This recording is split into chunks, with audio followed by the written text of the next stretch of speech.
You know a beat's good when you got Bear and Zemo dancing. I'm having me a good time right now. Whoop, whoop, whoop, whoop, whoop, whoop.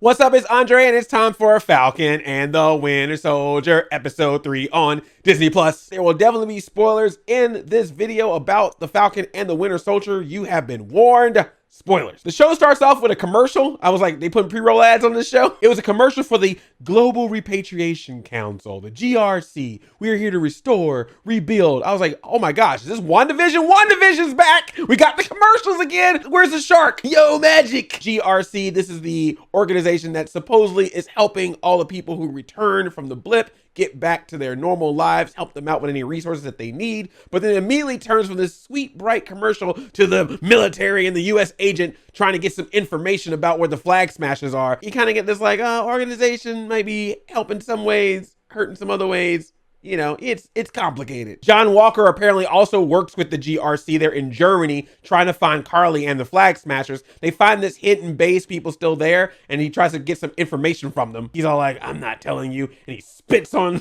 Party City Cap's face. And then John Walker just went, oh, do you know who I am? I was like, oh, okay.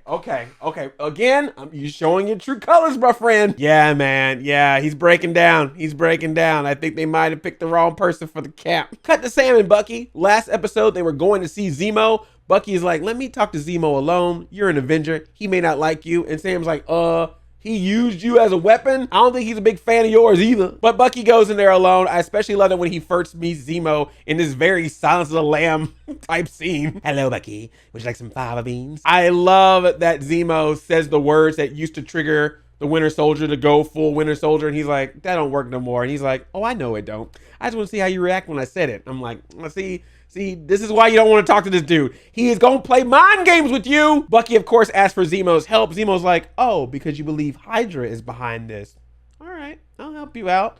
I'll show you how deep this goes. I'm just like, So Sam and Bucky talk later, and Bucky's like, I think we need to break out Zemo. And Sam's like, I don't think we should break out Zemo.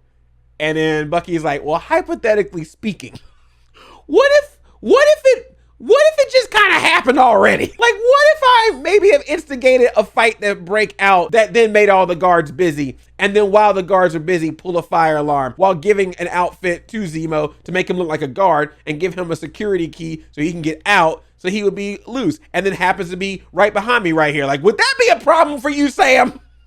By the way, that's Zemo right there. And of course, they're like, you got to do what we say. Step out of line and you go back to jail or you die. And Zemo's like, oh, yeah, I'll totally listen to you. Anything you guys say. I'm like, this is a big mistake. Bucky, you made a mistake. The one thing I forgot about Zemo, though, Zemo is rich. Sam, you might want to be cool to Zemo. You need that loan. And the dude got like old cars, his own private jet. They're like, dang, Zemo, you rolling. He's like, yeah, I'm a baron.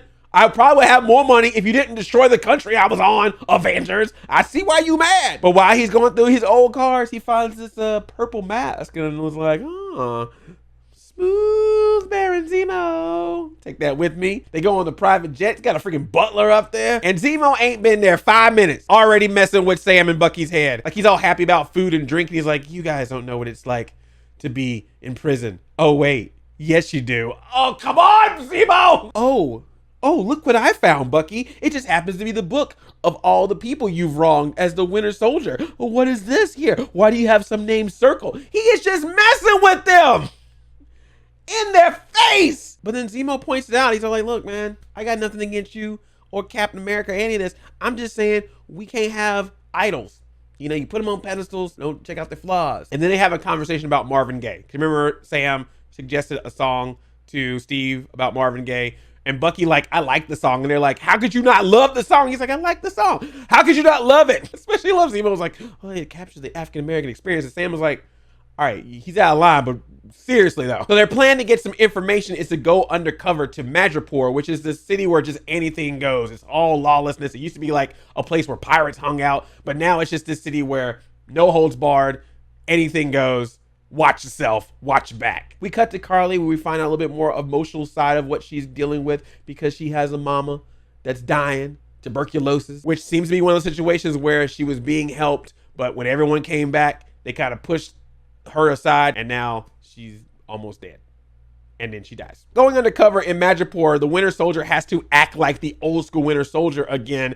And then they have Sam dressed up as this guy named the Smiling Tiger, which apparently is an actual character in the Marvel comic books. But I especially love that when he puts the outfit on, he's just like, I look like a pimp. And Zemo was like, only an American would assume that a fashion-forward black man would look like a pimp. Zemo was bringing it in this episode. Like, almost every line he said, I was like, gold, Zemo, gold. Midripoor is apparently Blade Runner. There's people on the streets with crazy punk hair. There's women in windows being like, come here. We still in Marvel? What happened? Ooh. Hey, look at this dirty land, Midripoor. Ah, watch it back. This is grungy Marvel. Everyone assumes that Sam is the Smiling Tiger. They go to this club and he's trying to act all chill, but I guess one of the Smiling Tiger's drinks is to open up a snake and take stuff out of the snake and put it in the drink, and he had to drink it.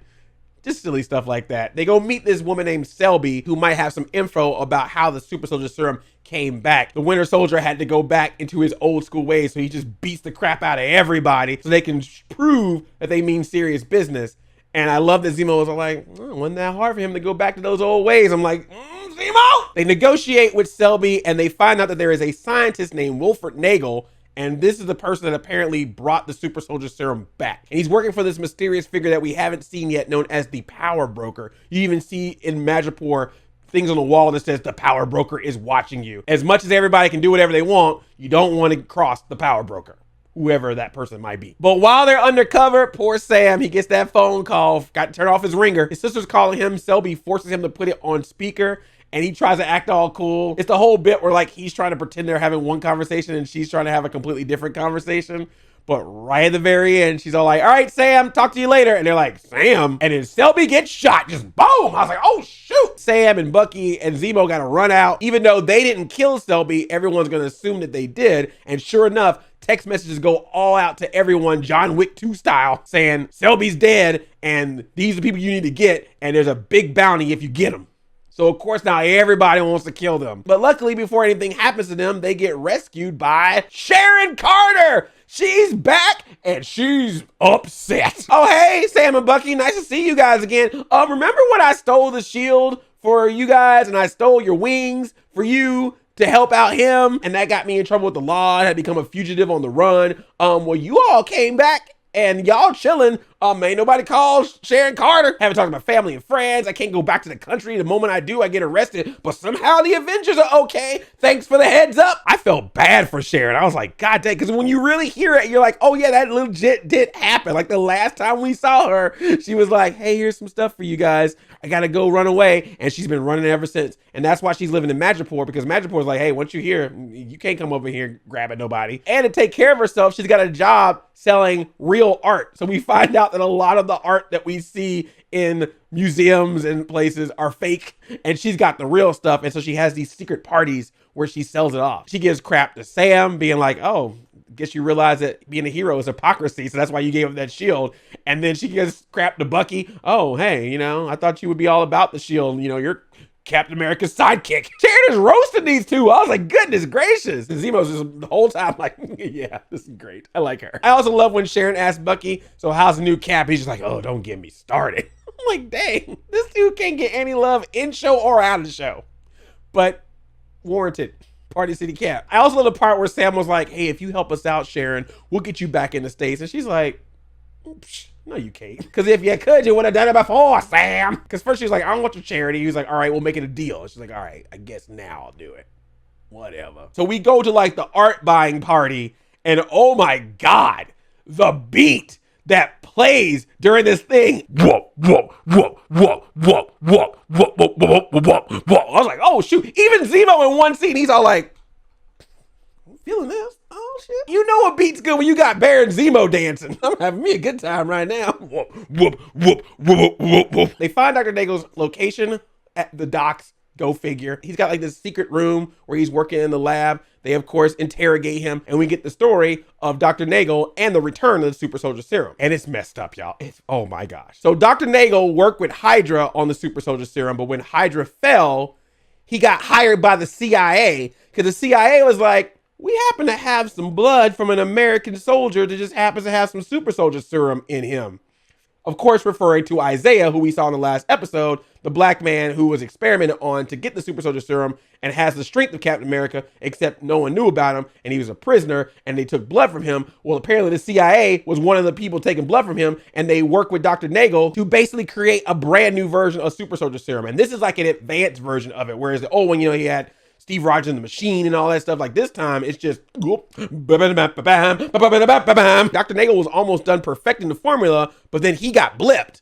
So when he returned, his program was stopped, but the power broker was like, I got money and I want that serum, so come work for me. And that's why he was able to finish his research. He was able to create about 20 super soldier serum vials, but that's what Karli stole. That's why they have some super soldier abilities and apparently may even have some more of that serum. And the entire time they're having this conversation, people are getting messages that Sam and Bucky and Zemo might be there. So all these people start showing up at the docks and Sharon is waiting outside. And so she's like, y'all gotta hurry this conversation up. But while y'all talking, and Sharon, she gets her freaking Netflix Daredevil scene. You know how they always have that one scene where you just go, gah, gah, gah, gah. There's all these dudes showing up and Sharon Carter just takes every one of them out. She punches some, she kicks some, she flips some down on the ground, she shoots some, she throws knives at some. One dude got messed up bad. He was like in the corner. He was like, all right, I'm gonna go for it. And he turned around. Like the moment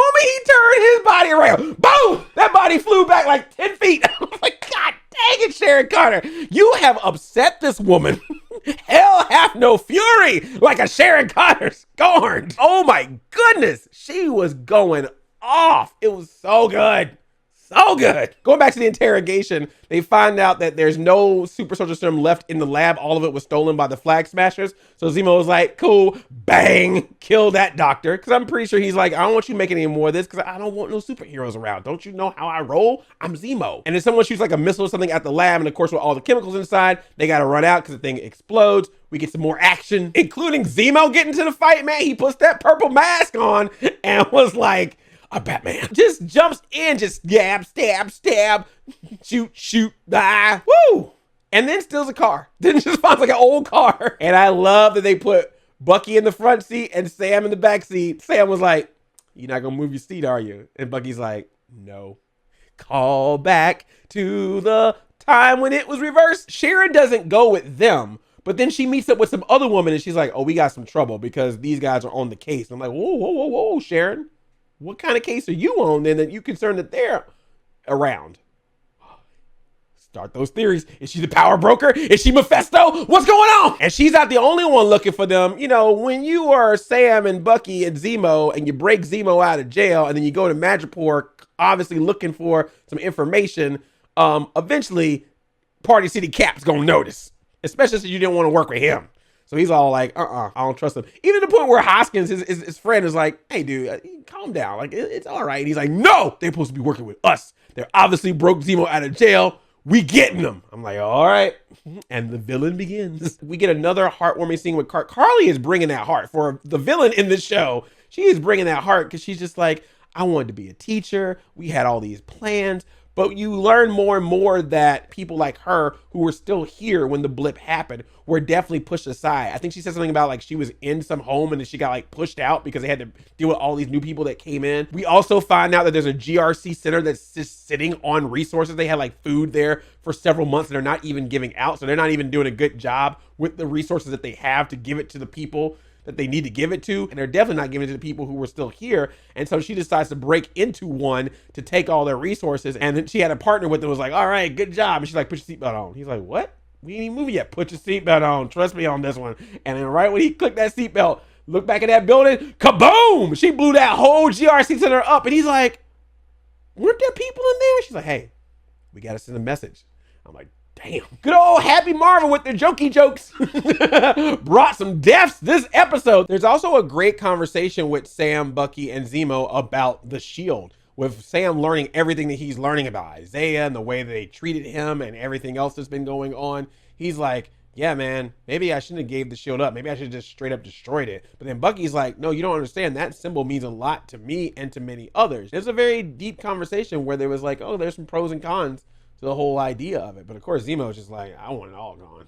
Sip. So Sam, Bucky, and Zemo are trying to figure out their next move, but Bucky's like, hey, I'm gonna go take a walk. And they're like, all right. And then Bucky bends down and he picks up this bead. And I was like, wait a minute, is that what I think it is? And he walks over to another building where he sees like a little beep, beep, beep, and it's another bead. And he walks down the alley and he looks around and he's like, you dropped something. And he's like, I thought you'd show up. And then his head turned. You hear those Wakanda drums come in, and that Wakanda drums. And I was like, oh my gosh, what is happening? Wakanda!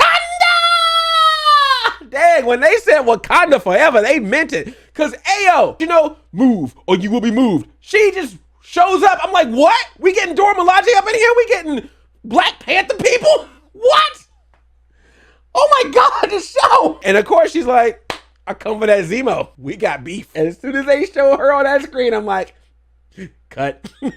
That's the episode. So yeah, dude, I was not expecting that. I knew that we were going to get Baron Zemo. I knew we were going to get Sharon Carter. But now you throwing up people from Black Panther up in this too. I mean, it makes sense because she was in Civil War.